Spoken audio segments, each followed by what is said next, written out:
Hey guys, it's Krystal and happy 2020. I started off the year by checking out CES for a day. Wish I could have spent more time, but even so, I was still able to see a lot of really cool stuff. So I started my CES journey at the Samsung booth, and I feel like at this point we all know that CES is known for really big TVs. And if you're following the news that day, you know that everybody was talking about the 292-inch Samsung TV. It's actually part of the Wall series that they have, which isn't new, but I just had to go and check it out for myself. And when I got there, it was massive, so big. I was trying to take a picture of it and I had to like walk back and use my ultra wide camera on my phone. But seriously, I don't know what size TV you guys have in your homes, but even something like a 65 to 80-inch TV is pretty big, so you can only imagine how big this one actually was. For reference, Samsung also unveiled another new TV as part of the Wall series, a 150-inch 8K OLED version, and yeah, 150 inches is pretty big, but it almost looked like a baby TV next to the almost 300-inch version. Now this is micro LED, and it's not something you could just go buy at a store and put in your home.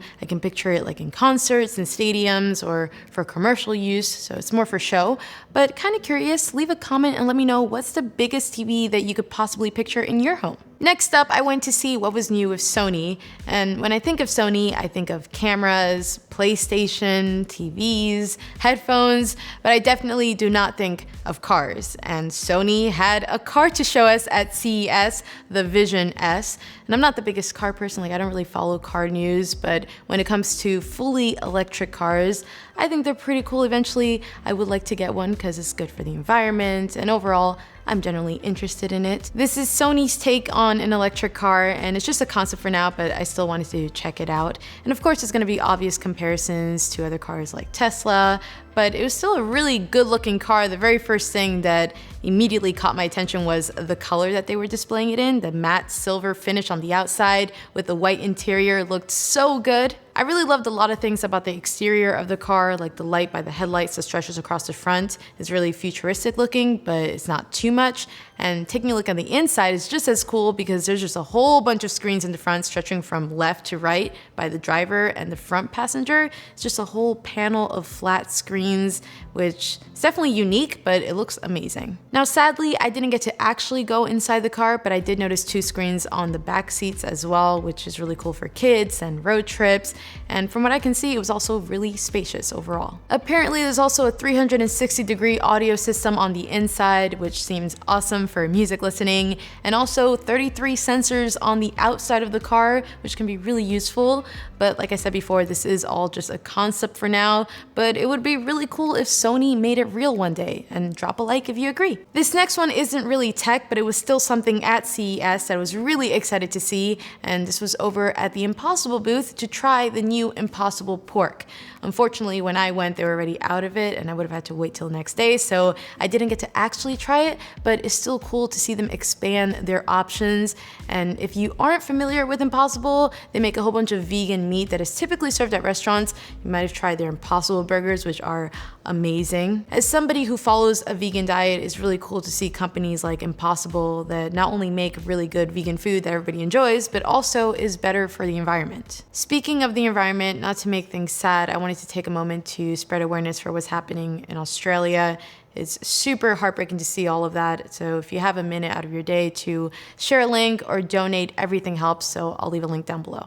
Now, like I said, I was only at CES for a day, so I wasn't able to physically see everything I wanted to see. So this next one I just heard about, and it's a little silly, but it seems cool. It's the Mars Cat by Elephant Robotics, which is a cat robot. At first, I thought it was just a cat version of Sony's robot dog that you might have seen, but it's from a whole another company. Still though, it kind of acts in the same way where it's a robotic pet that you can have that'll take commands. You can tell it to sit, to stay quiet, to come here. But this one's a little different because it's supposed to have a mind of its own where it'll act similar to a cat and kind of do its own thing when it wants to. I guess I'll have to wait and actually see it in person when it comes out in a couple months to see what it's all about. But as silly as the idea of a robotic pet sounds, it could be a great solution for people who maybe live in the city in an apartment complex that doesn't allow pets. 5-year-old me would have loved it. Maybe you have cat allergies and can't have a real cat. could be cool. I also walked over to the LG booth and there was a whole lot to see there. It was crazy big with a lot of cool things, but the main thing that took my attention was the ThinQ smart home entrance, which is an actual door that you can install in your home, but it's unlike any door I've ever seen. Now on the outside, it has a very futuristic look to it. It has like a metal finish, and while I'm not super in love with the way it looks on the outside, I do love the functionality that it brings, because to the left of the door, there's two little compartments attached to it for your at-home deliveries. There's one for fresh deliveries for like food and perishable things, and then one on the bottom for non-perishable, everyday, regular packages that you'll get to your home. And I think this is really cool because when it comes to at-home deliveries, I never really feel super secure with packages left at my door. Technically, anybody can come and just swipe them if they wanted to. So with this, you kind of get your own personal Amazon locker connected to your home. The door itself is not only very futuristic looking, but the way that it opens up is like something you would see in a sci-fi movie, because it'll scan your hand and use facial recognition,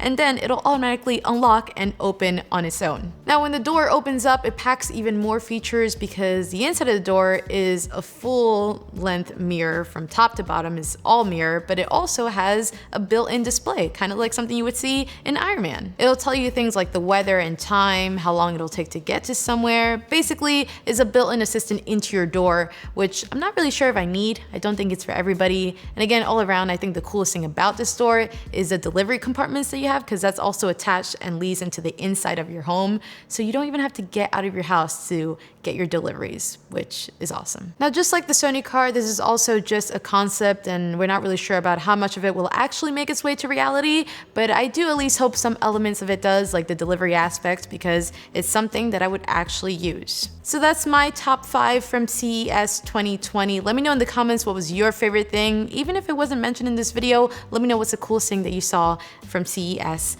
And yeah, that's it for now. Thank you guys so much for watching. Don't forget to subscribe, and I'll see you later.